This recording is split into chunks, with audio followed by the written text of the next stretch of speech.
Salam. Hi, guys. Hi. How are y'all doing today? Pretty good.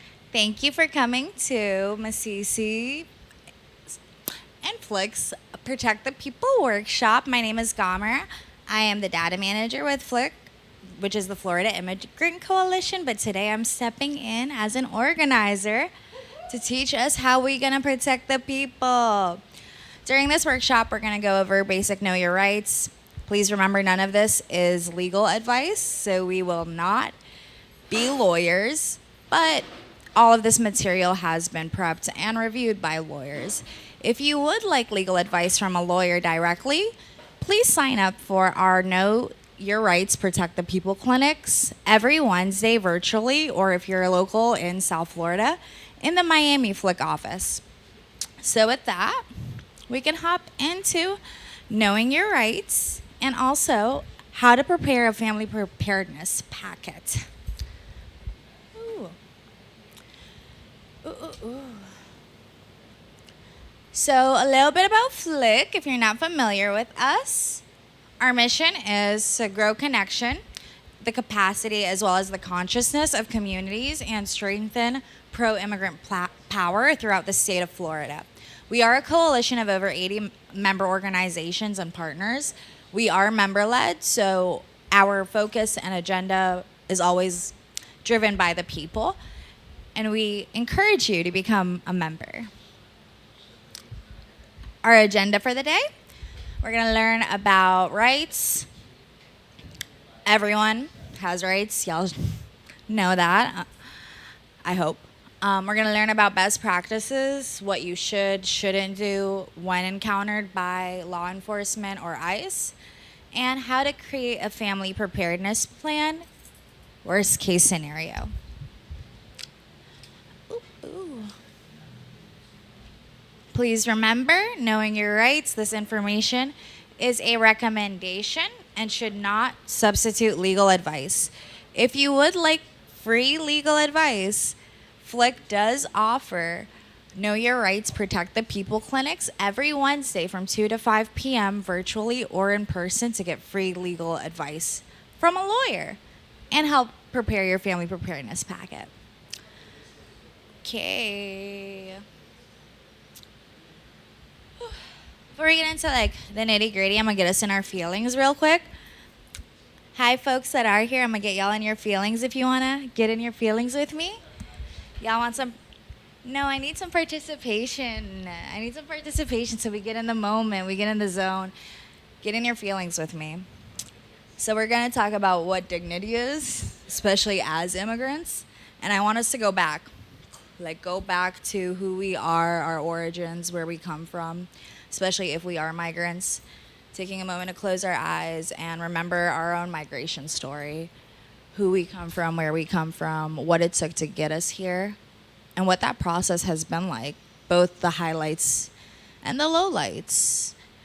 And we'll take a moment to reflect on that. And if you guys want to share, please do.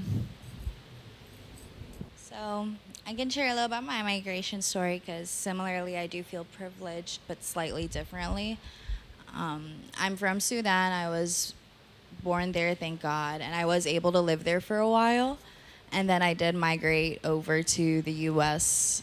as a young child because my father had been a naturalized citizen for almost ever, for most of his life. And I know that my migration story as a Sudanese individual is exceptionally privileged compared to how most Sudanese have migrated to America, especially South Sudanese.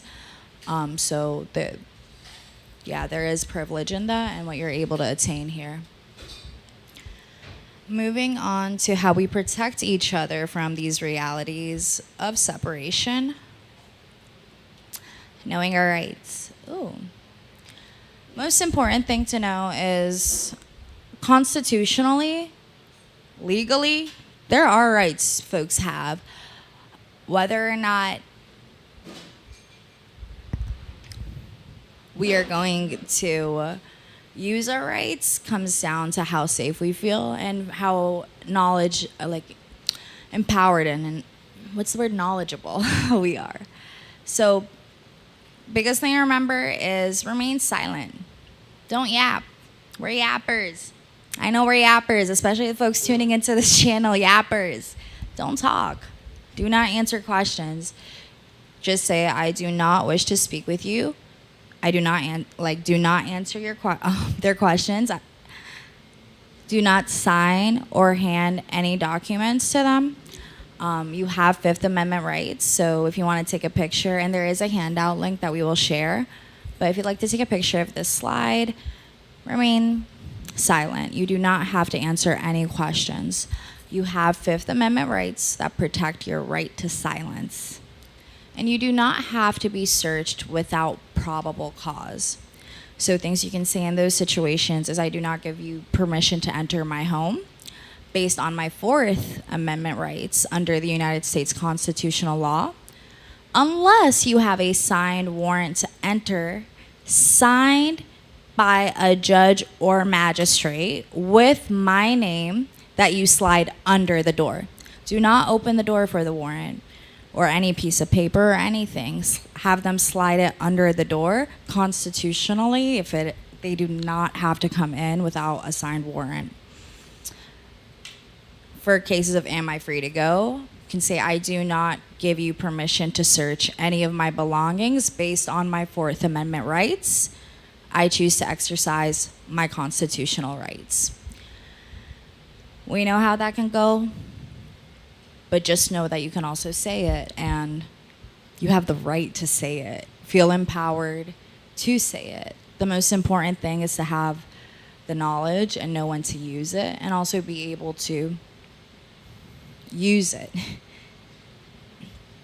So this is really interesting to note with the current federal administration and how it's trickled down also into state laws and local laws. Areas that used to be considered safe spaces, such as hospitals, churches, and schools, do not currently have that level of protection. With that, we encourage folks to remember that private places cannot be entered without a judicial warrant or your permission. Let's focus on the judicial warrant part. Immigration agents do not have the right to enter private places without permission or a judicial warrant. So some cases we've seen happen of folks finding ways to maneuver safely around this is creating a room in a space that says private on it. They cannot enter a private room. So identify safe ways that you and your folks may be able to do so. So immigration at your home, do not open the door. Like we said, warrant under the door. Do not open the door. If you open the door and allow an official to come into the house, this is considered consent. So opening the door, letting even a tiptoe sneak in, you've given consent, even if you have not verbalized it. No, consent is considered given. So no one is allowed in, even a tiptoe. Also ask to see a warrant, have them slide it under the door. Remember, only warrants that are signed by judges with the correct information, so correct date, correct spelling of your name, correct individual, only then is an officer allowed to enter. Check every piece of information, because we have seen non-warrants being slided in place. Warrants can also be shown through a window. I'd have them slide it.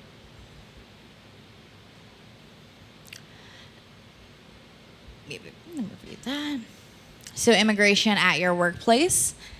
Anyone, including ICE, can access public spaces, but they cannot search private areas of your workplace, such as an office or kitchen that is closed to the public, without a judicial warrant.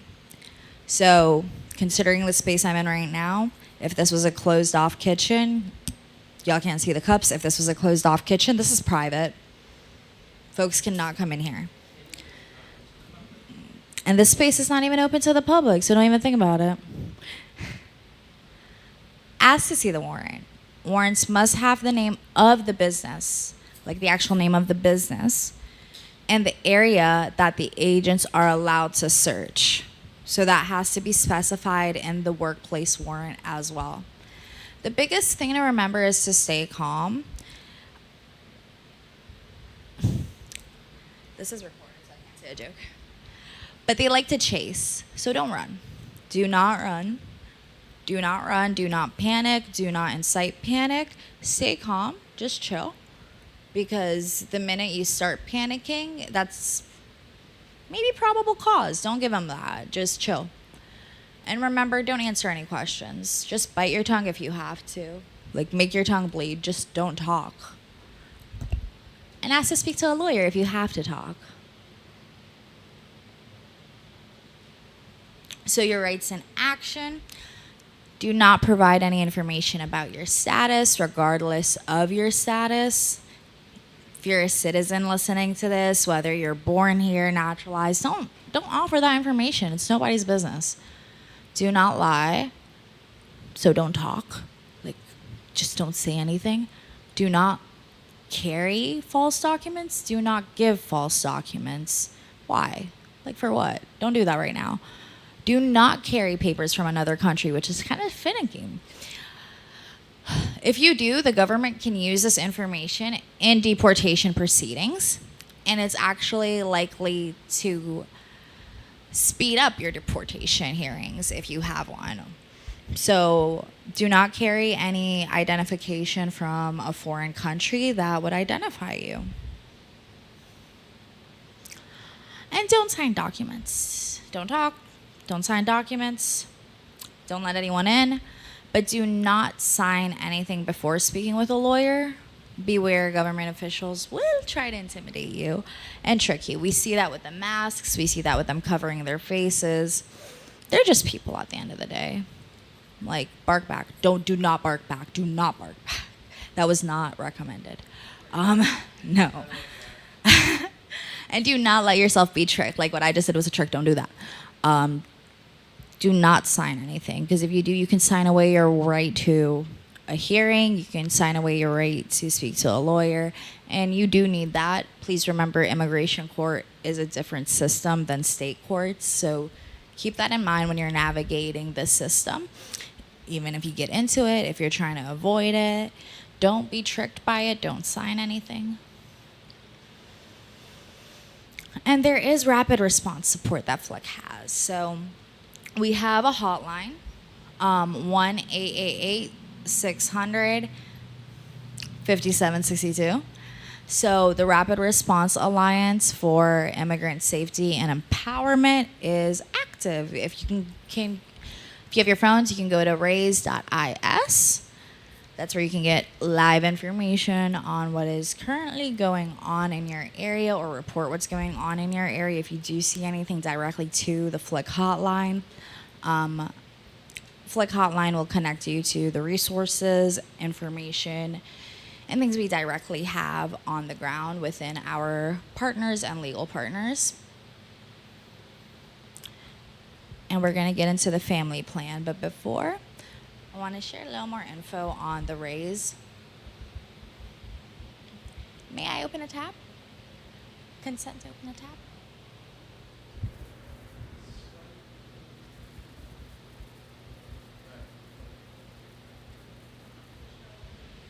Ta-da! So it looks a lot better on your phone. But raise.is, this gives you more info. Have you recently seen, interacted with, or been detained by ICE? Hit that phone call. When you call, make sure to provide your location, your phone number. And if you're calling between 7 a.m., 7 p.m., you will get a live person. You can also leave a message after hours. And if you would like to volunteer with FLIC, we always need folks on the hotline. So come through if you are trustworthy. All right. Family plan. Getting into that to make sure we are safe.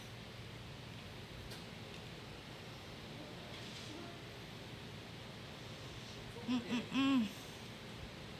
right.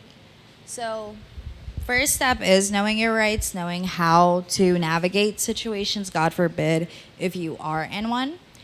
But we also have some backup documents to review, and that is how to prepare yourself. So, emergency contact list needs to be ready to go. You need to know who needs to know if anything were to happen to you, whether that be family, friends, partners, close friends. You gotta have a list of top 2 to 3 people that can be contacted in worst case scenario.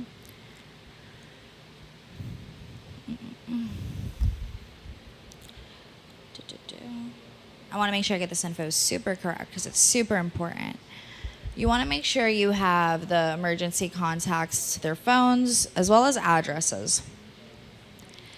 Getting into important documents, that's the second part of what you need to know, as well as what your emergency contacts will need to know.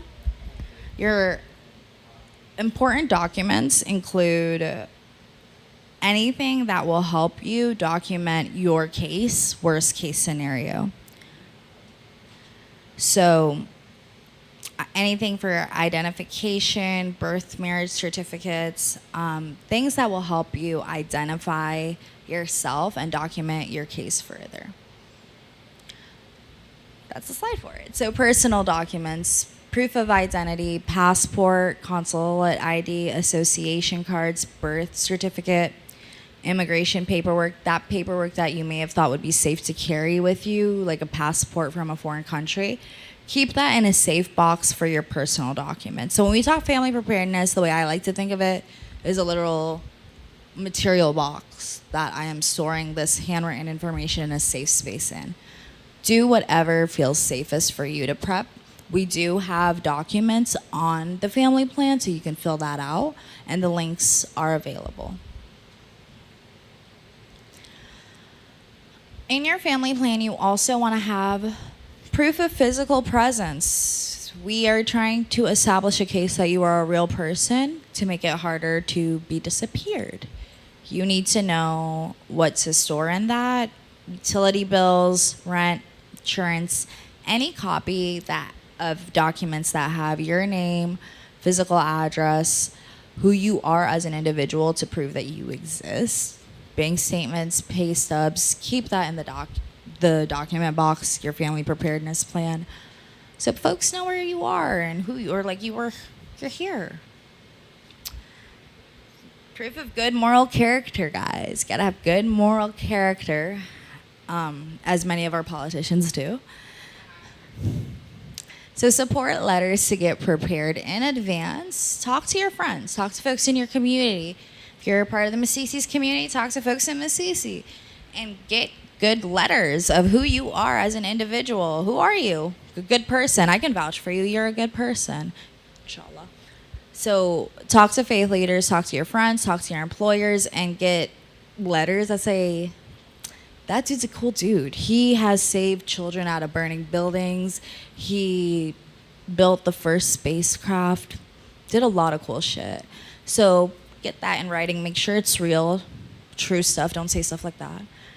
And legal power documents. So you will also have to discuss whether power of attorney is needed. Again, legal advice can be provided with FLIC Wednesdays.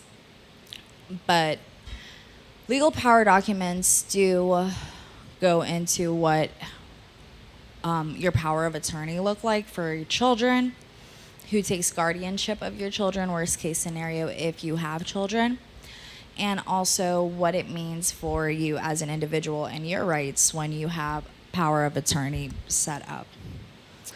So, getting into that.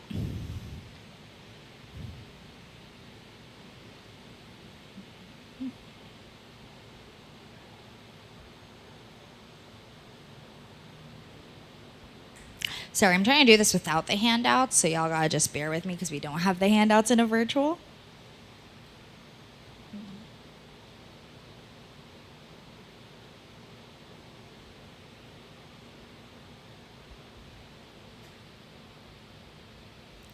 Power of attorney will also In addition to guardianship for children, it will also let a legal representative or the individual that you grant power of attorney to act on your behalf. There are two types.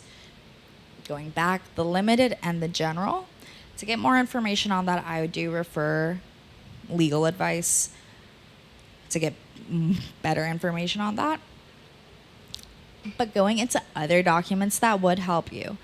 So if you've ever been injured, if you've ever had to see a doctor, get medical records. Any experience you've had that can document you are a person, do that. So create also internally a circle of protection. Who are people that, in addition to letters, can help you with economic support, help you with material support, make sure that your worst case scenario fed every night?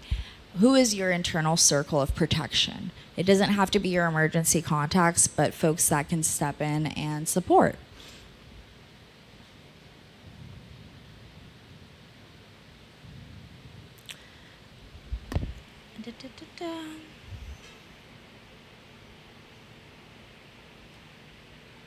So yeah, more info on the emergency plan and just building on the circle of protection, having community support around you. Also, just talk to family members and talk to your coworkers, talk to people that might be impacted. Worst case scenario, God forbid, if anything were to happen to you or a loved one. Let folks know that you have an emergency plan. This is the climate to have a plan just in case. If you are ever in a situation where you're encountering ICE or law enforcement, just stay calm. Don't run. Don't panic. Stay calm. Don't say too much. And if they're trying to gain access to a private location, make sure there is a signed warrant. Carry the contact information of your immigration attorney and the FLIC hotline. So immigration attorney if you have one, but the FLIC hotline is always there. So make sure you have that number. Just write it down somewhere, call them. If you have children or elderly relatives, do make arrangements in advance for their care if you are detained. So if you're a caretaker of any family, friends, children, or even pets, make sure their care is taken care, planned out just in case. And keep a copy of all your immigration documents. Don't one-off anything. It's best to keep a record. So flic.fyi/plan, that's where you can get the documents for the actual family plan, fill it out, and be able to get your folks organized with what y'all's game plan is. And hopefully you'll never have to use it. That's about it. So I do want to acknowledge all the folks that did support creating this. As I mentioned, FLIC is only possible because we're a coalition.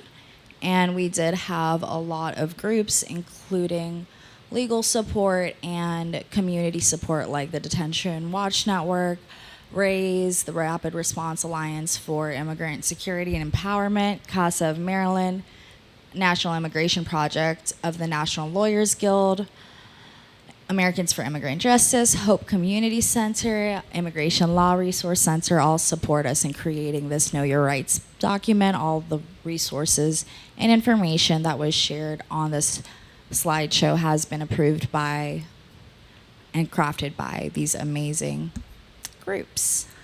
Yeah. That's it from me for now.